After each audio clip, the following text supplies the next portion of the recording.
Yeah, well, that's why we tested.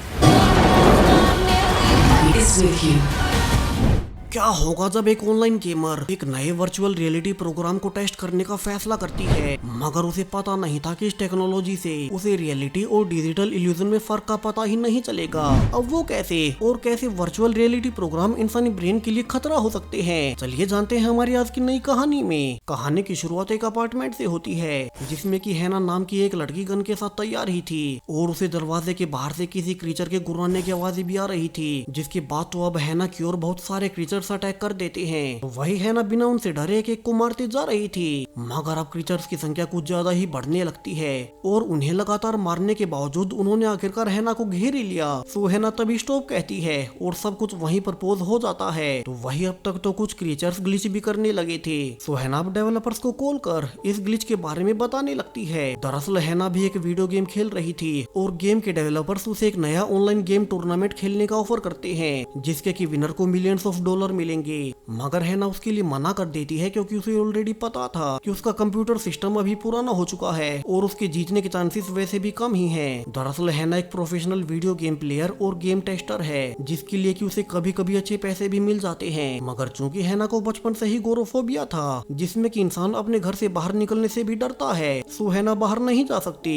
और उसे ना चाहते हुए भी ये काम करना ही पड़ता है। वही वो सुबह उठने से लेकर रात तक सिर्फ अपने कमरे में ही रहकर गेम्स खेलती रहती है, जहाँ उसने अपने दरवाजे पर ढेर सारे लॉक्स भी लगा रखे थे ताकि कोई जबरदस्ती से अंदर ना आ सके। वही आज भी जब उसके अपार्टमेंट के दरवाजे पर एक डिलीवरी बॉय उसके लिए पार्सल लाया ही था, सो हैना पार्सल को लेने के लिए उस डिलीवरी बॉय को कहीं छिपने को कहती है ताकि वो दरवाजा खोल पार्सल को ले सके और पेपर्स पर साइन कर सके। और अब जब कुछ देर बाद उसे कोई आवाज नहीं आती, तो वो जल्दी से दरवाजा खोल अपना पार्सल लेकर साइन करने लगती है। तभी एक छोटी लड़की जो किसी बिल्डिंग में रहती थी, अब वो हैना से पूछती भी है कि तुम बाहर आने से इतनी डरती क्यों हो। मगर चूंकि डिलीवरी बॉय सीढ़ियों से साइंड पेपर्स लेने आ ही रहा था, तो हैना बिना कोई जवाब दिए जल्दी से अंदर आ ही जाती है। वहीं कुछ देर बाद वो अपनी इकलौती दोस्त जैन को फोन कर अच्छी खबर भी देती है कि जिस गेमिंग कंपनी के लिए वो टेस्टिंग का काम करती है, उन्होंने आज उसे अपनी नई इन्वेंशन यानी कि वीआर गेम कंट्रोलर का अर्ली एक्सेस भेजा है और वो इसे ट्राई करने के लिए बहुत ज्यादा बेताब है। सो जब तक उसकी दोस्त घर आती तब तक हैना घर पर ही एक्सरसाइज करने लगती है, क्योंकि वैसे भी वो हमेशा घर पर ही रहती थी। और कुछ देर बाद जब उसकी दोस्त जैन मैसेज कर उसे दरवाजा खुलवाती है, जहां आज भी हर बार की तरह जैन हैना के लिए ग्रोसरी का सामान लाई थी, क्योंकि हैना खुद बाहर कभी नहीं निकलती। जहां से हैना जैन को नई हेडबैंड दिखाने लगती है जिसे कि उसकी गेमिंग कंपनी ने उसे भेजे थे, और ये तो काफी ही एडवांस्ड थे क्योंकि सिर्फ एक बटन दबाने से ये बैंड हैना के कंप्यूटर से कनेक्ट हो गया। सो हैना जल्दी से डिवाइस का नंबर और आईडी पासवर्ड डाले से रजिस्टर कर लेती है, जिसके बाद उसे हेडबैंड पहनने को कहा जाता है। और उसके ऐसा करते ही अब डिवाइस ने हैना के ब्रेन को रीड करना शुरू कर दिया था। जो भी हैना अपने ब्रेन में सोचती, ये डिवाइस उन सारी एक्टिविटीज को रियल टाइम में कंप्यूटर पर दिखा देता। यानी कि अब जब भी हैना कंप्यूटर गेम खेलेगी तो उसका रिएक्शन टाइम बिल्कुल 0 हो जाएगा और वो रियल टाइम में डिसीजंस ले पाएगी। सो हैना डिवाइस को सेटअप करने लगती है ताकि वो उसके ब्रेन को पूरी तरह से स्कैन कर ले। तो वही जैन हैना के लिए बहुत सारा खाना बना रही थी, क्योंकि हैना चूंकि बाहर नहीं जाती, सो जैन हर कुछ दिन में आकर कई दिन का खाना एक साथ बना जाती है और हैना बाद में उसे गर्म करके खाती रहती है। वहीं अब तक हैना देखती भी है कि जो पहले वो फिंगर से टाइपिंग किया करती थी, अब तक इस डिवाइस ने उसके ब्रेन को समझ लिया है और अब तो वो बिना हाथों के हिलाए सीधा ब्रेन से कमांड देकर ही टाइपिंग और कंप्यूटर यूज कर पा रही है। और इसी एक्साइटमेंट में वो खाना भी नहीं खाती, जबकि अब तक दरवाजे पर इस अपार्टमेंट का लैंडलॉर्ड अपना रेंट मांगने आ चुका था। तो जैन हैना की ओर से कुछ और दिनों की मोहलत मांगती है और फिर खुद भी जैन हैना को बाय बोल अब अपने काम पर निकल गई थी, जबकि हैना को तो जैसे बाहर का कुछ पता ही नहीं था और वो शाम तक ऐसे ही बैंड के अलग अलग फीचर्स को टेस्ट करती रहती है। वायु से जल्दी से नींद ना आए इसलिए उसने ढेर सारी एनर्जी ड्रिंक्स भी पी ली थी, लेकिन चूंकि ये डिवाइस एआई से चलता था, तो अब वो खुद से ही हैना के ब्रेन को थका हुआ पा अब उसे सोने भेज देता है। हालांकि वो बैंड अभी तक भी हैना ने उतारा नहीं था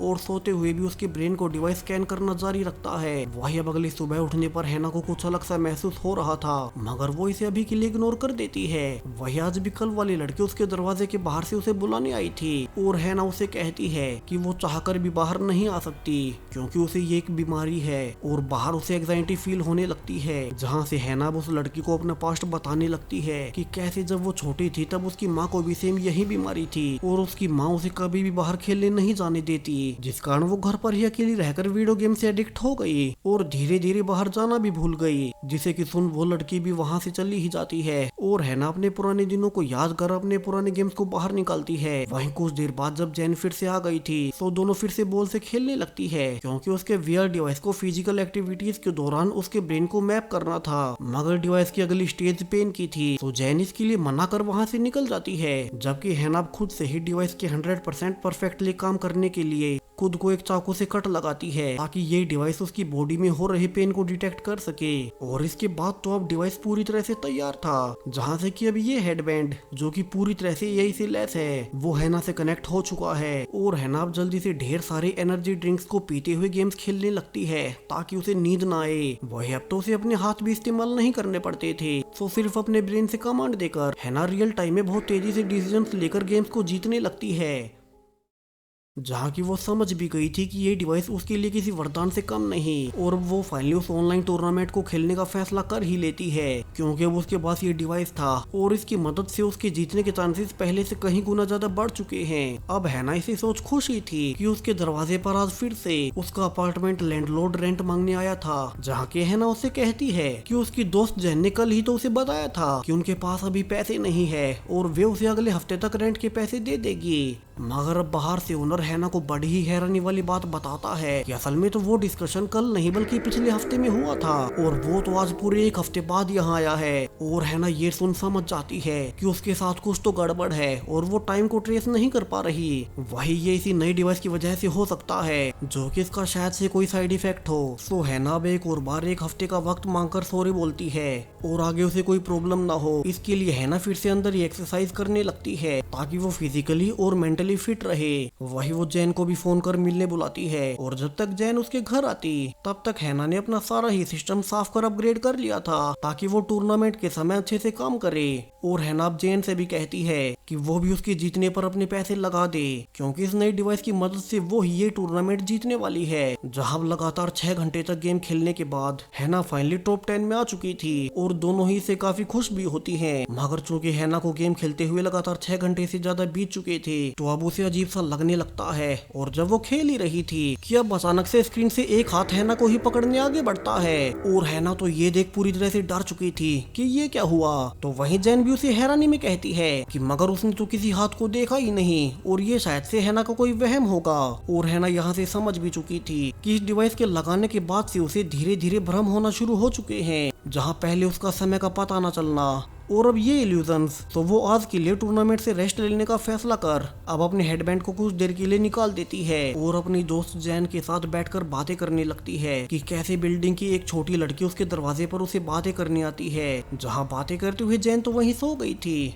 मगर हैना को नींद नहीं आती और वो अपने पुराने गेम को खेलने लगती है। हालांकि उसने ध्यान नहीं दिया कि उसके अपार्टमेंट का सामान अब अजीब तरह से हिल रहा था, मानो वो खुद किसी गेम का हिस्सा हो और ग्लिच कर रहा हो। वही अब अगली सुबह जैन उठकर फिर से अपने काम पर निकल गई थी और हैना के अकेले होते ही फिर से उसे भ्रम होने लगते हैं कि वो अपने घर से बाहर निकल गई है और अंदर नहीं जा पा रही। सो अब खुद को थोड़ा शांत कर हैना जल्दी से अपनी गेमिंग कंपनी को फोन कर पूछने लगती है कि उन्होंने उसे ये कैसा डिवाइस दिया है और क्या इस डिवाइस के कोई साइड इफेक्ट्स हैं, क्योंकि इसे लगाने के बाद उसे हेलुसिनेशंस होना शुरू हो गए हैं।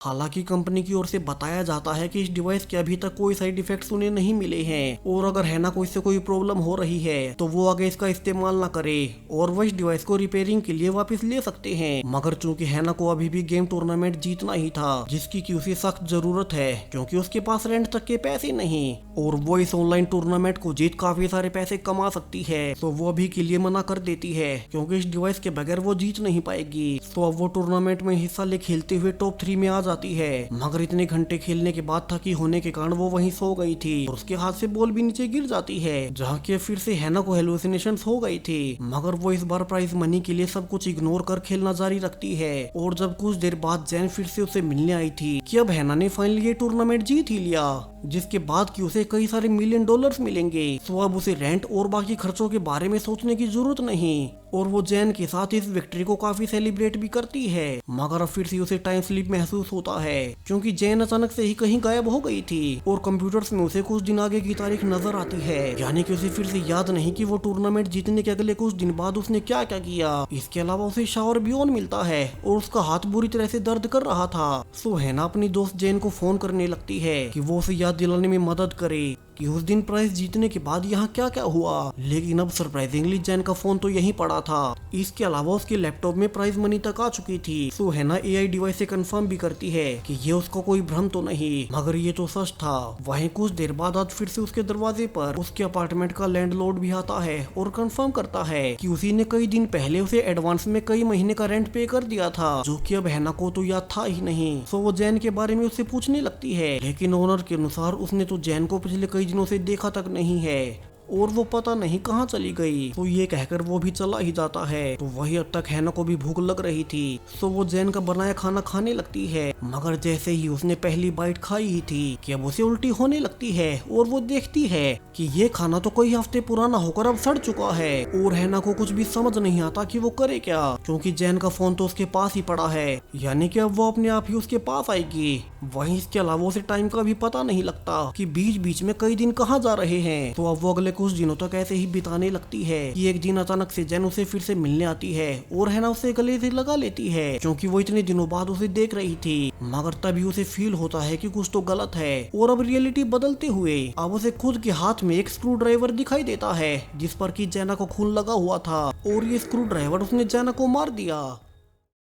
तो अब वो जल्दी से पुलिस को फोन करने जाती है, मगर अब फिर से रियलिटी बदल चुकी थी और उसे लगने लगता है कि वो पागल हो रही है। वही अब तो उसे वही कॉरिडोर वाली लड़की एक औरत के साथ दिखाई भी देने लगती है और हैना अब सब कुछ समझ चुकी थी कि ये डिवाइस ही उसके ब्रेन को मैनिपुलेट कर रहा है और उसे अभी ही इस घर से निकलना होगा। लेकिन अब जैसे ही वो इस डिवाइस को उतारती है कि उसे पता चलता है कि वो डिवाइस तो अभी भी लगा ही हुआ है और उसे तो सिर्फ डिवाइस को उतारने का भ्रम हुआ था। सो वो बार बार उसे उतारने लगती है, लेकिन वो जितनी भी उस डिवाइस को उतारती वो हमेशा उसका इल्यूजन निकलता और रियल डिवाइस उसके ब्रेन से ही लगा रहता। और हैना तो अभी से और ज्यादा डर चुकी थी, तो वो जल्दी से अपने फोबिया होने के बावजूद इस घर से बाहर जाने लगती है ताकि बाहर किसी से मदद मांग सके। मगर जब वो निकल ही रही थी कि उसे बाथरूम में कोई नजर आता है और वो उसे देखने अंदर जाती है, लेकिन यहाँ तो जैन की डेड बॉडी पड़ी हुई थी और कई दिनों से सड़ रही थी। और हैना ये देख हैरान रह जाती है कि जैन तो काफी समय से यही मरी पड़ी थी और उसे पता भी नहीं चला, यानी कि इस डिवाइस ने उसके ब्रेन को वो दिखाया जो वो देखना चाहती थी। और हैना अब कुछ समय के लिए अपने कमरे की असली हालत देखती है जहाँ की वो इतने समय से रह रही थी।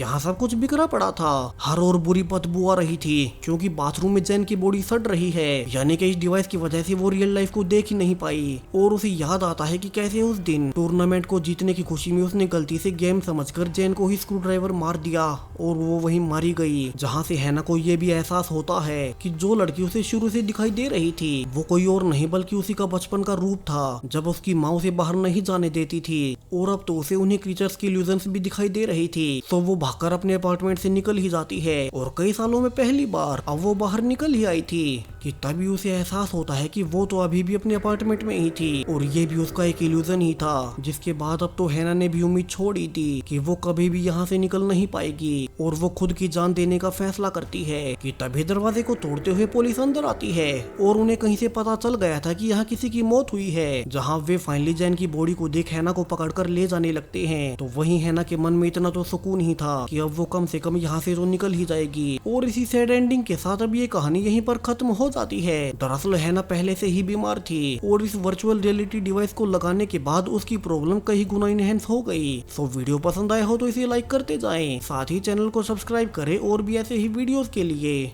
Thank you.